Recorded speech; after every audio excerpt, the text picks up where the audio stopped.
Bridgerton fans, you're not ready for this. This is what the Moody's shop in Bridgerton looks like from the inside.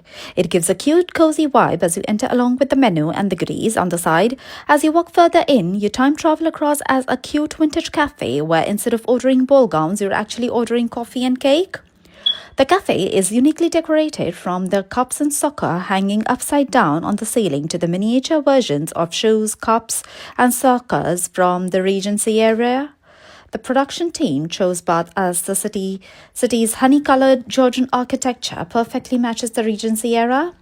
Fun fact, only the actual exterior was actually used in the first season of The Bridgerton. They eventually built a set in London to shoot the subsequent seasons. Also, it was closing time when we reached, yet the shopkeepers were so adorable that on request they let me shoot. Special shout out to you guys.